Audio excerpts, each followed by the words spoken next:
What's up, y'all? You see it? Another tier list. You guys know the drill by now. So today we're doing Suffocation. We got tiers, sexy, suffocation, great, good, whatever, and kind of bad. Not in the good way. Anyway, let's move on to the first album, which is Effigy of the Forgotten.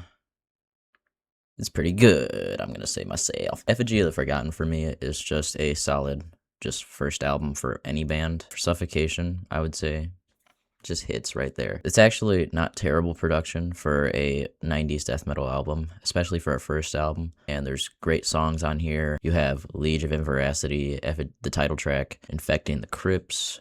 Just some nice songs here. A nice closer as well with Jesus Wept. And all in all, just a solid enough album to go into good tier. And yeah, we only have fucking 8 albums left. This video is not going to be very long. Alright, next we have Breeding the Spawn. Y'all are going to kill me for this one. It's kind of bad. Okay, let me explain myself. The main issue with this album is the production. And I know some people like to say, oh, the production's not that bad, it's just raw. The production is bad when it actively ruins the listening experience. And this production actively ruins the listening experience. Don't get me wrong, I think the songwriting is way better than the first album. However, the production just brings it down a ton. It makes it unlistenable for me, which I'm really glad they remastered a lot of the tracks from this album in later albums. Obviously, there's good songs on here, you know, Epitaph of the Credulous, fucking title track, Beginning of Sorrow, Ignorant Deprivation, just good songs, but man, that production, it brings it down by a lot. Anyway, next we have Pierced from Within. I like to get pierced. Pierced is great. Pierced from Within is such a solid album, honestly. In a year when 90s death metal was at its peak, you had Morbid Angel's Domination, Death's Symbolic, 6 Feet Under's Haunted, and then you had this album, which I think has the best production out of all the albums from that year. And there's great songs on here. The title track, the remaster of Breeding the Spawn, sounds great. You have Thrones of Blood, which is great. You have Depths of Depravity with that bass. It's just a nice sounding album, and I fuck with it. I fuck with it a lot. Souls to Deny. It's kind of bad, I'm not gonna lie. I don't really enjoy this album at all. I think it's probably the Suffocation album I've come back to the least. That's not to say it's bad. It's got okay songs on it, but it's kind of a mess. And this is obviously the first album back after their hiatus, but I just can't get into it. I don't know what it is. I just can't get into it. All right, next we have their self-titled album. It's pretty good. I've definitely come around to this album. I used to not like this album at all, but I definitely on re-listen, I just start fucking with it more. It's not perfect. I think it's actually too long. I think some songs could be shortened down. Even my favorite track on the album, Blind Torture Kill, I think could be shortened by like a minute, but you know, what can you do? Abomination Reborn is also another good song, and I say they really stepped up the production on this one. It's pretty clean, fat guitar tone. I fuck with it. Next we have Blood Oath. I don't know. It's between these two. It's definitely not here or here. I'm gonna put it in good. I don't think it's on the level of Pierced for me, but it's not like below these two. I would say out of the good tier, I think it is the best in the good tier. What I like about this album is, again, step up a production and the title track.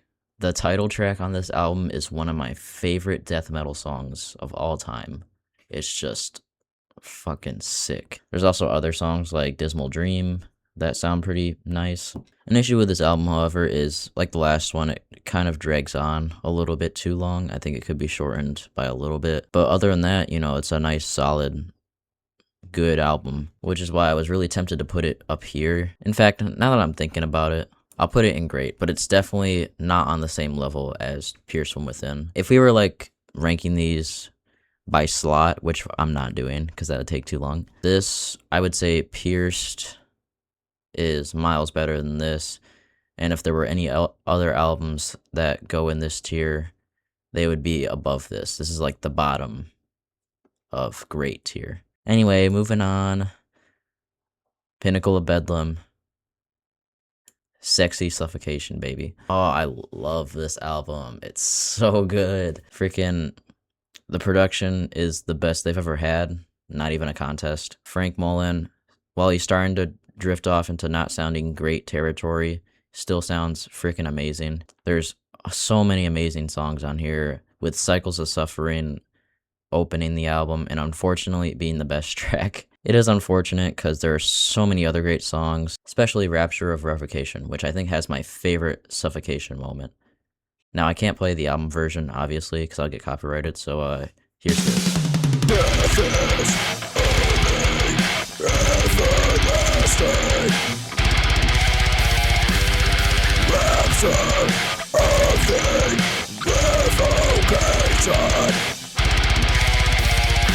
But yeah, so it's just so good. Please listen to this album. Next, we have Of the Dark Light is Whatever. It's a Whatever album. Honestly, the only track I insanely enjoy on this album, like I love, is the redone of Epitaph of the Credulous. Again, I like that song a lot, but I don't know, this album is just insanely fucking boring. And obviously the worst part about it is Frank Mullen's vocals. I think he was done at this point. I don't think he could do it anymore. He doesn't sound atrocious like some other singers, but you could definitely tell that it was his time to go. And you know, it's a nice send off. Production is still good, obviously, but you can definitely tell like this feels like an album they just had to like just release just to meet quota or something. And finally, Hymns from the Apocrypha is Sexy Suffocation, baby. I love this album. This was actually the album that really got me into Suffocation. Ricky Myers is a great vocalist. I think it's going to be controversial, but I think he's a much better vocalist than Frank ever was. I just prefer his style. That's just a me thing, but if you like Frank better, no harm to you. Production is amazing, especially that bass, man. The bass really makes this album. Like, just that deep growl that it has. Oh, it's so good. Especially on songs like Seraphim Enslavement, which I think is my favorite track, and probably my favorite Suffocation song to date. Immortal Execration is so heavy. It's so heavy. Perpetual Deception is also a great track. I love the slow down freaking at the 1.5 minute mark. And the album closes with the return of Frank Mullen for one more song, unless they do more with him. I don't know. But yeah, Ignorant Deprivation is the closing track, and it sounds great. It sounds, you know, nice. So yeah, that's how I feel about this album.